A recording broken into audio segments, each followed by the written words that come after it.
Olá, alunos, tudo jóia? Bom, nós estamos aí num momento de paralisação das aulas, né, por prevenção aí ao Covid-19, mas não é por isso que vamos parar nossas atividades, ok?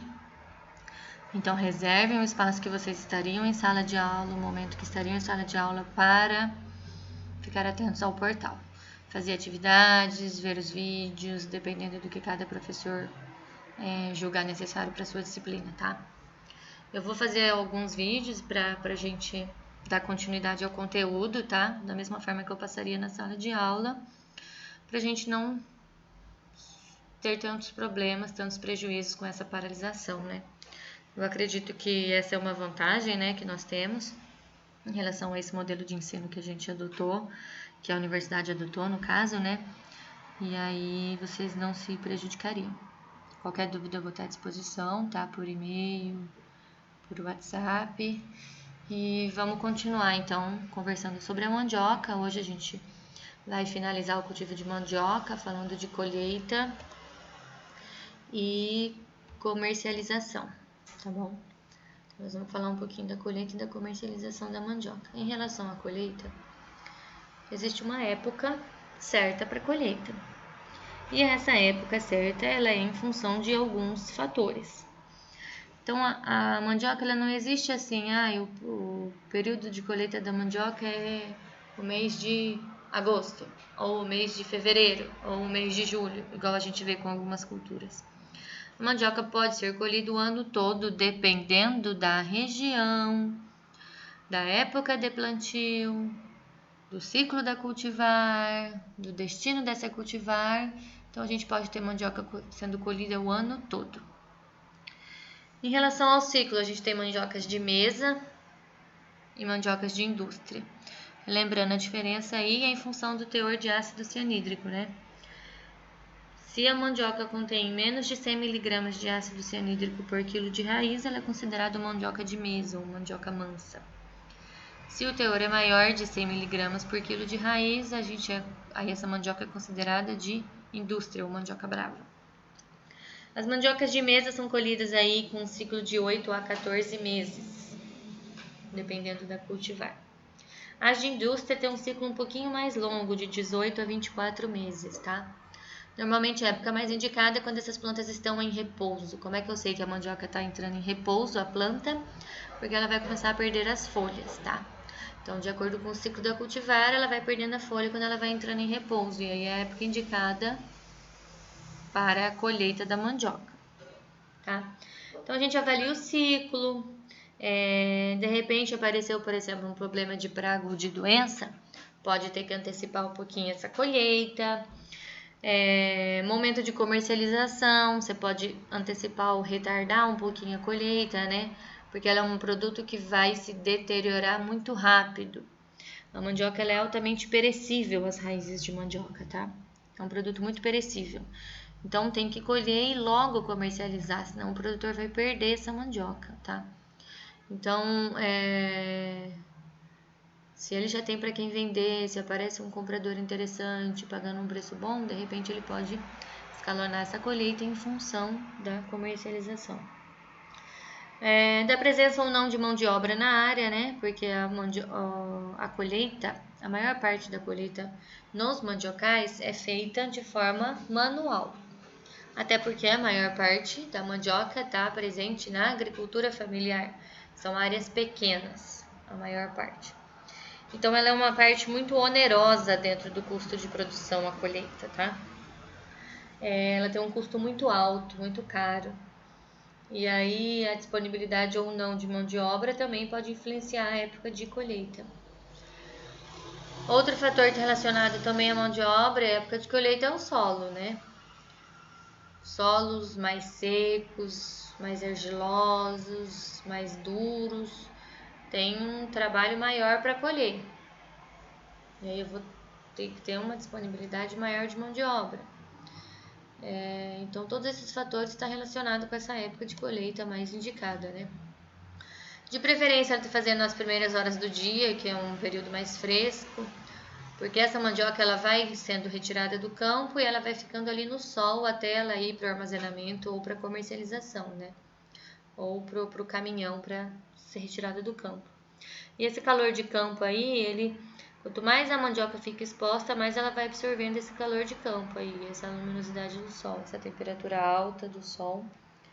E isso vai fazer com que aumente a deterioração do produto, ou seja, vai ter uma vida pós-colheita menor. Quanto mais tempo ela ficar no sol, menor a vida pós-colheita dessa mandioca, tá? Quanto mais calor absorvido pelas raízes, menor a durabilidade pós-colheita. Então, por isso que tem que ir colhendo e já ir armazenando ou já ir distribuindo nos caminhões para ir levar isso para comercialização. Quanto mais rápido isso fazer, melhor, né? Não deixar essa mandioca aí mais de 24 horas no campo, tá? Tentar tirar ela dali com menos de 24 horas para não ter esse problema. Essa colheita ela pode ser feita de forma manual ou de forma mecanizada. Essa forma, a colheita manual, ela consiste em fazer a retirada da parte aérea, né? Faz o corte aí da parte aérea, deixando aí de 15 a 20 centímetros de altura do chão as ramas. E aí depois passa fazendo o arranquio dessas plantas de mandioca, né? Então assim faz o corte da parte colheita manual. Essa colheita manual ela pode ter um rendimento aí de 500 a 1.000 quilos por homem por dia. Depende do trabalhador braçal e depende aí das condições do solo, né? Se vai estar mais fácil ou mais difícil, um solo mais poroso, uma mandioca que está mais na superfície, se essa mandioca se aprofundar mais, vai ser mais difícil essa colheita, né? Então, esse rendimento vai depender um pouco aí desses fatores, né? Aí outras imagens mostrando aí as etapas da colheita manual, né? Então faz o corte da parte aérea, depois retira as mandiocas do solo e aí faz o corte próximo à raiz, né?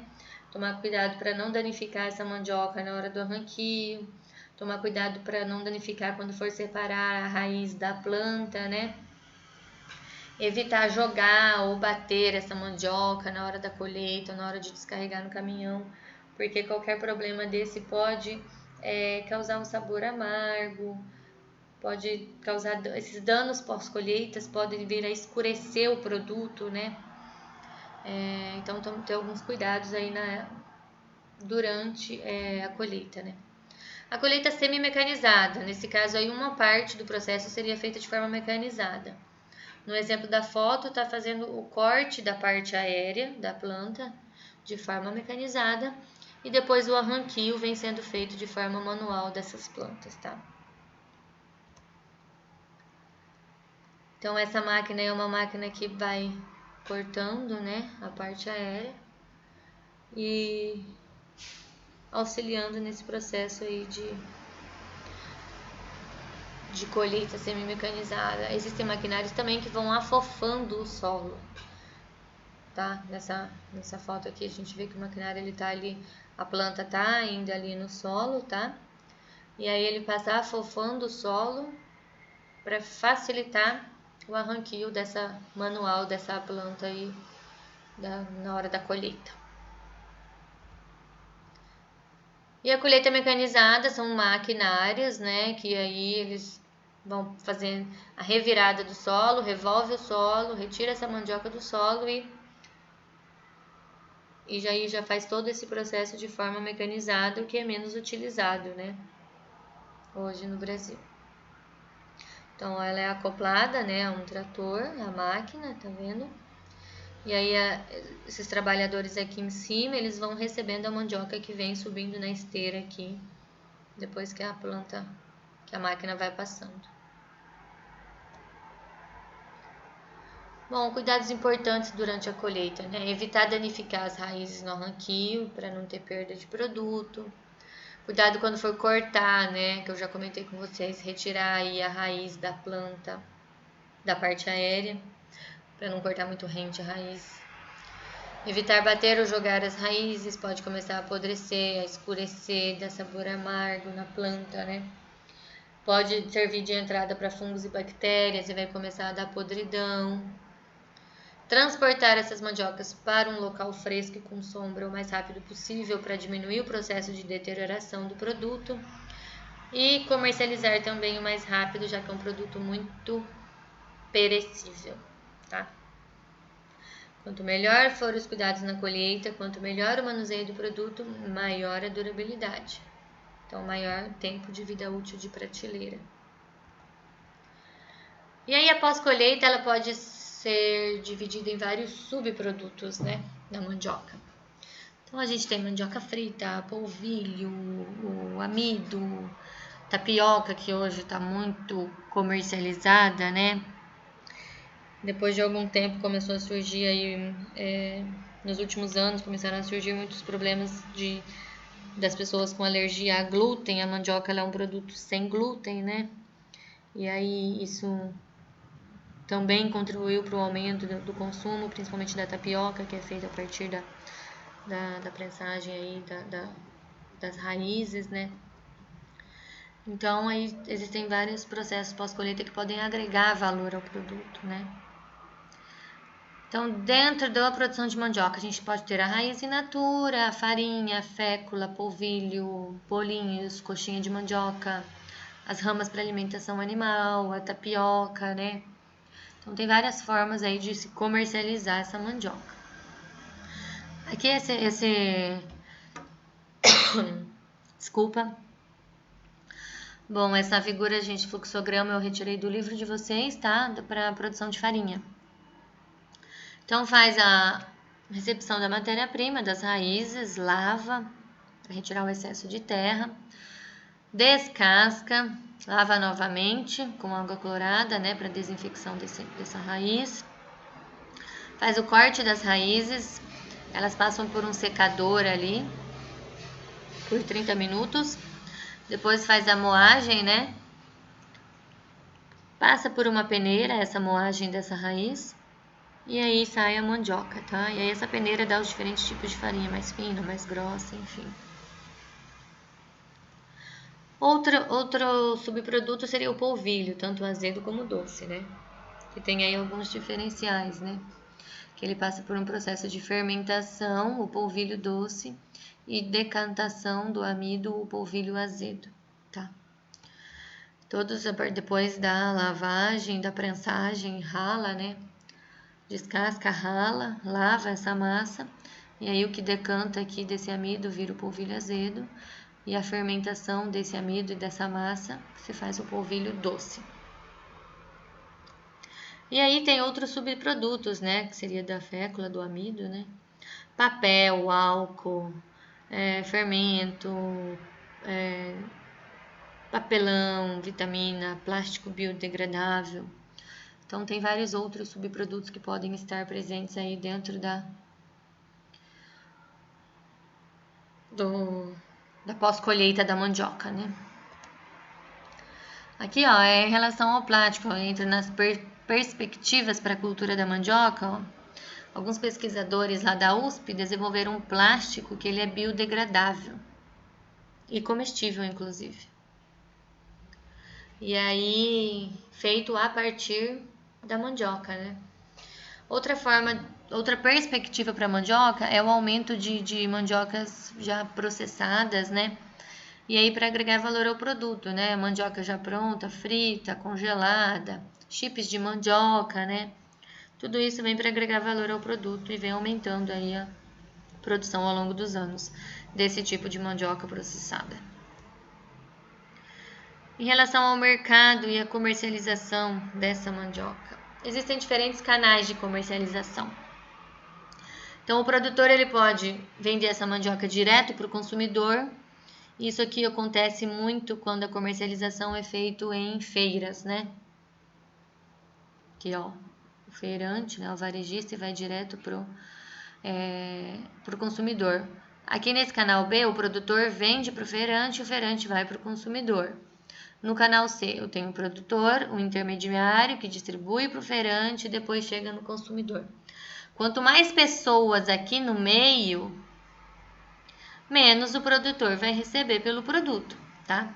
Quando ele vende direto para o consumidor final, ele pode vender por um preço um pouquinho melhor. Quando passa aqui por intermediários, atacadistas aqui no meio, Aí normalmente ele vende uma quantidade maior para um atacadista, um intermediário, e aí ele acaba perdendo aí preço por quilo de produto, né?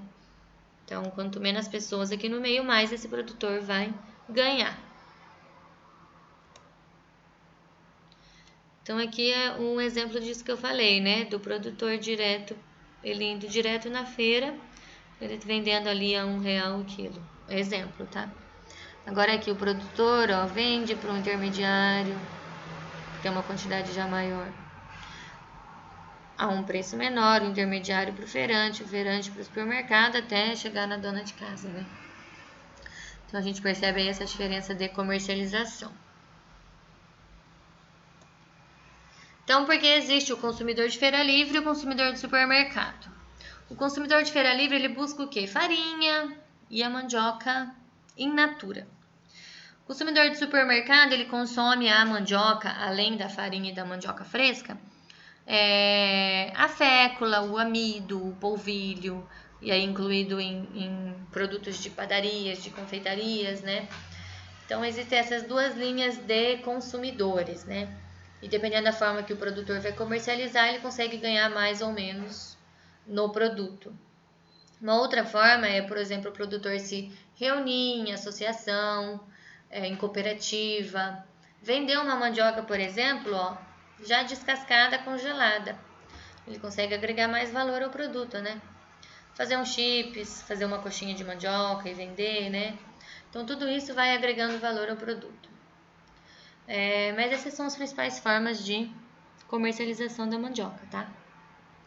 Então, nós finalizamos por aqui o cultivo da mandioca, tá? E aí, vou no portal universitário, vocês vão fazendo as atividades, tá? Podem já podem fazer todos os exercícios das unidades aí 1 e 2 da mandioca. Vou passar uma atividade no portal para vocês fazerem também nesse período e nós vamos trabalhando nesse formato aí enquanto for necessário. Tá bom, pessoal? Abraços, bons estudos e até a próxima.